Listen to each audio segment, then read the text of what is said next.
तो स्वागत है आपका इस वीडियो में। मेरा नाम है तीर्थ और आप देख रहे हैं मेरी 1.5 साल की नोफैप जर्नी। तो सबसे पहले आपको बताना चाहता हूँ कि आपको क्या लगता है आपकी जो जर्नी है वो कुछ ऐसी होगी, आपको सिर्फ फायदे ही दिखेंगे, लेकिन ये बिल्कुल भी गलत बात है। आपकी जो जर्नी होने वाली है वो कुछ ऐसी ऐसी ऐसी ऐसी होने वाली है, जिसका मतलब है कि आपकी जर्नी में प्रॉब्लम्स आने वाले हैं और आपको उसको फेस करना है। मतलब आपकी जो जर्नी होने वाली है वो अप एंड डाउन्स वाली होने वाली है। तो आपको एक चीज हमेशा ध्यान रखनी है कि NoFap is not a sprint, it is marathon. इसका मतलब है कि जो आपका नोफैप है वो स्प्रिंट यानी 100 मीटर की रेस नहीं है, ये मैराथन है। आपको इसमें लंबा भागना है, आपको गिरना है, उठना है, फिर दौड़ते रहना है। आपने खरगोश और कछुए की कहानी तो सुनी ही होगी। आपको खरगोश की तरह एकदम फास्ट भाग के बीच में रुक नहीं जाना है, कछुए की तरह धीरे चलना है।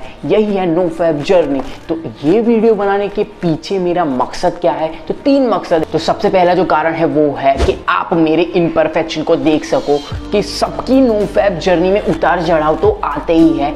इससे आपको थोड़ा मोटिवेशन मिलेगा और दूसरी बात कि आप मेरी गलतियों से सीख सको इस वीडियो से। और जो तीसरी बात है वो है कि आपकी लाइफ में एक पॉजिटिव चेंज आ सके। तो इस 3 कारण की वजह से मैं अपने 1.5 साल की नोफैप जर्नी आपके साथ शेयर कर रहा हूं। तो वीडियो को करते हैं प्रारंभ। Let's go.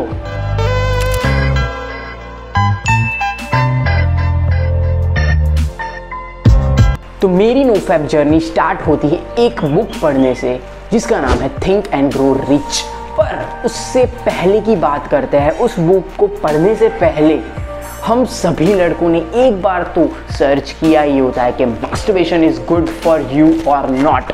हमने यूट्यूब पे, गूगल पे, हेल्थ ब्लॉग्स में पढ़ा होता है कि हफ्ते में 3 से 4 बार तो ये करना ही चाहिए, वरना आपकी हेल्थ बिगड़ सकती है। लेकिन ये आधा अधूरा नॉलेज है, क्योंकि डॉक्टर और हेल्थ कोचेस को देखें तो एक बात पर वो भी सही है, क्योंकि इस टॉपिक पे एक्सपेरिमेंट्स इतने नहीं हुए हैं। और हमें कुछ लोग इस टॉपिक पे नॉलेज देते हैं लेकिन हम उसकी बात नहीं सुनते, वो है साधु संत। हमें लगता है कि ये तो पुराने ज़माने की बात है, 21वीं सदी के लोग ऐसा नहीं करते। तो ये जो बुक है वो तो अभी अभी लिखी गई है।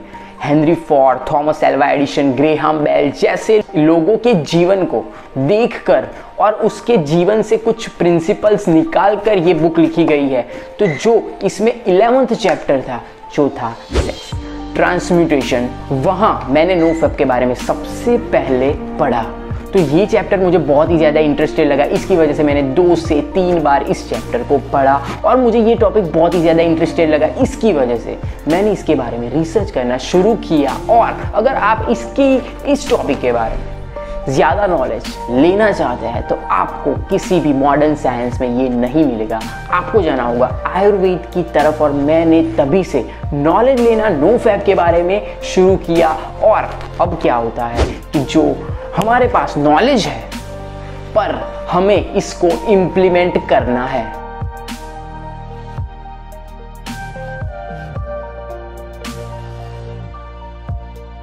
तो यही सबसे मेन बात आती है। हमें पता तो सब कुछ है लेकिन इम्प्लीमेंट हम कैसे करते हैं वो ज़्यादा ज़रूरी है। तो मेरी सबसे बड़ी गलती क्या थी कि मैंने पहले नोफैप के गोल्स जो है बहुत बड़े रख दिए कि सिर्फ मैं सीधा 90 डेज तक करूँगा, 1 साल तक करूँगा, ऐसा सोच के मैंने नोफैप शुरू किया।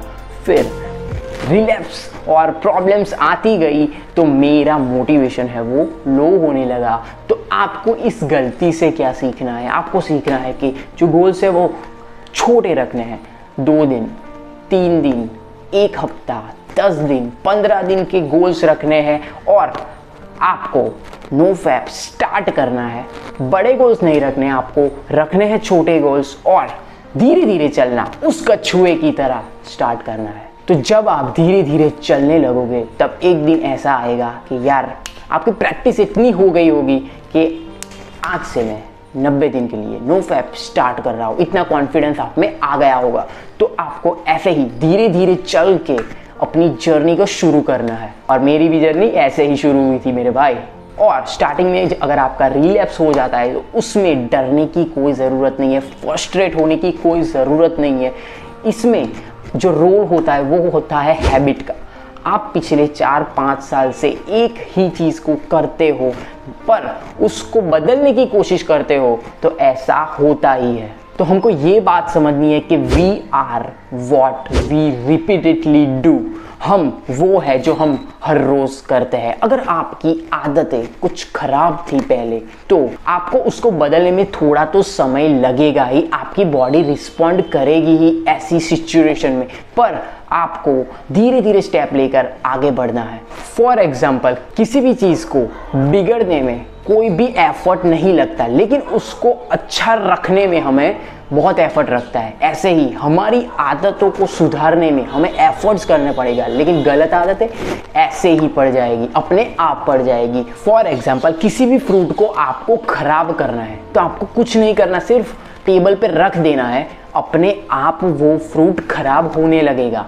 पर अगर उस फ्रूट को अच्छा रखना है तो आपको साफ करना पड़ेगा, फ्रिज में रखना पड़ेगा। ऐसी ही तरह जो खराब आदत है वो अपने आप पड़ जाती है और जो सही आदत है उसमें थोड़ा एफर्ट करना पड़ता है। तो सही आदत आप अपना रहे हो तो थोड़ी गलतियाँ, थोड़ी मिस्टेक और थोड़े सुधार आपको करने होंगे। और जब जब आप मिस्टेक्स करो तो उसमें से सीखो। फॉर एग्जाम्पल, मैं क्या करता था, जब भी मुझे रिलैप्स होता था, मेरी मिस्टेक होती थी तो मैं जर्नलिंग करता था। मैं लिखता था कि मेरी क्या गलती हुई और सारी जो फ्रस्ट्रेशन है वो मैं लिख डालता था और वहाँ से थोड़ा बोझ हल्का हो जाता था माइंड में। ऐसे ही आपको किसी ना किसी तरह उस गलती से सीखना है और आगे बढ़ना है। तो ऐसे ही स्टार्टिंग में हमारी जर्नी चल रही थी। उसी बीच मैंने देखा कि नोफैप पे इंडिया में कोई भी वीडियोस हिंदी में नहीं बना रहा है, सब लोग इंग्लिश में बना रहे हैं, लेकिन इंडिया में कोई भी नोफैप के बारे में बात नहीं कर रहा है। इसकी वजह से मैंने ये वीडियो पोस्ट की YouTube पे। मैंने सोचा कि अगर 100 लोग भी इस वीडियो को देखते हैं, हिंदी में अगर देखते हैं, तो उनको इंस्पिरेशन मिलेगी नोफैप स्टार्ट करने की। उस समय कुछ चैनल्स वीडियोस बना रहे थे जैसे मंथन हब और यू कैन टीवी, बट वो लोग फेस टू फेस बात नहीं कर रहे थे, वो वॉइस ओवर वीडियो बना रहे थे, मतलब कि पर्दे के पीछे वीडियो बना रहे थे। लेकिन अगर कोई आपके सामने आके बात करता है तो आपकी कन्वेंशन ज़्यादा होती है, आप सहमत जल्दी होते हो। इसी वजह से मैंने वो वीडियो बनाया था। मैंने सोचा था कि 100 लोग अगर देखेंगे तो अगर वो नोफैप स्टार्ट करते हैं तो वो मेरे लिए बहुत ही अच्छा होगा। और क्या बात करूँ, आपने उस वीडियो को इतना सारा प्यार दिया कि वो वीडियो पे आज 2 लाख लोगों ने उस वीडियो को देखा है। और अगर उस 2 लाख में से 10,000 लोग भी नोफैप स्टार्ट करते हैं और उस 10,000 में से 1,000 लोग भी नोफैप को पूरा करते हैं, इस जर्नी को पूरा करते हैं, तो मेरा जो उस वीडियो को बनाने का उद्देश्य था वो पूरा होता है। और स्वामी विवेकानंद ने भी यही कहा था कि give me 100 young man, I will change the world.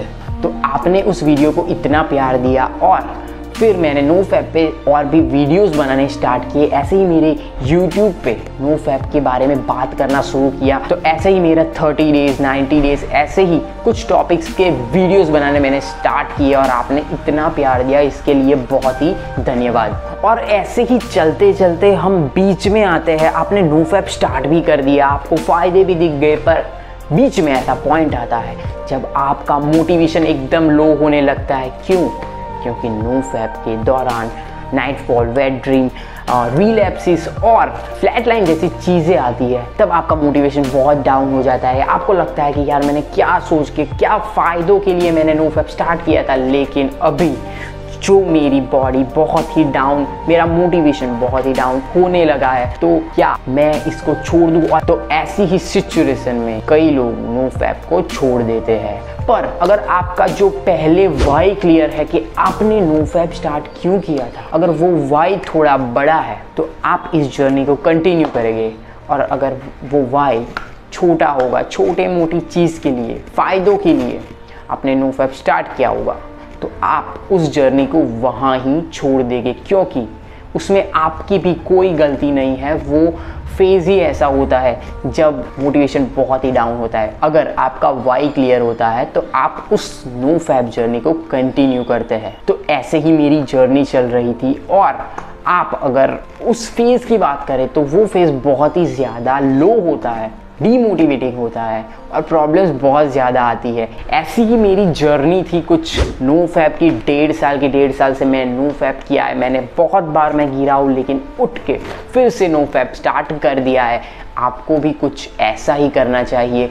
और अब करंट बात करता हूँ तो ऐसी ही उतार चढ़ाव वाली मेरी नो फैब जर्नी थी जब मैं, और अब मैं स्टूडेंट लाइफ की बात करता हूँ तो मैं कॉलेज के आखिरी सेमेस्टर में था, तब मैंने नो फैब स्टार्ट किया था। और स्टडीज़ में मुझे बहुत ही ज़्यादा फ़ायदे दिखे थे नो फैब की वजह से। अगर आप स्टूडेंट हैं तो आपको भी नो फैब ट्राई ज़रूर करना चाहिए। और अब करंट बात करें तो अभी लाइफ में बहुत सारी चीज़ें चल रही है। जॉब चल रही है, वीडियोस बना रहा हूँ, म्यूज़िक सीख रहा हूँ, पर्सनल प्रॉब्लम्स बहुत ही है, पर हम गिव अप नहीं करते। कभी कभी ऐसा लगता है कि यार ये सब क्यों कर रहा हूँ, मैं वीडियोस क्यों बना रहा हूँ, पर आपके कमेंट्स, आपका प्यार जब देखता हूँ तो ऐसा लगता है कि यार वीडियोस मुझे कंटिन्यू करने चाहिए। तो आपका इतना सारा प्यार देने के लिए भी धन्यवाद। तो अभी तो जो नो फैब जर्नी है वो है ऑटो पायलट मोड पे। मैं कुछ भी एफर्ट्स नहीं डाल रहा हूँ। जो एक हैबिट होती है नो फैब की वो पड़ चुकी है। अब देखते हैं कि नो फैब कब तक करते हैं हम।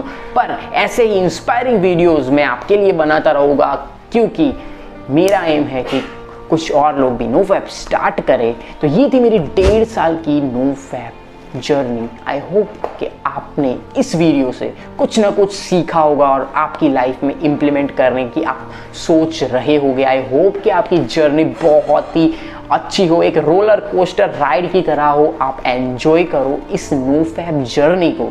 तो ये थी मेरी 1.5 साल की नो फैब जर्नी। आपको वीडियो अच्छा लगा है तो लाइक बटन को क्लिक कर दीजिए, चैनल को कर दीजिए सब्सक्राइब। मैं मिलता हूँ आपको सीधे अगले वीडियो में। तब तक के लिए गुड बाय, अलविदा, आओ जो, जय हिंद।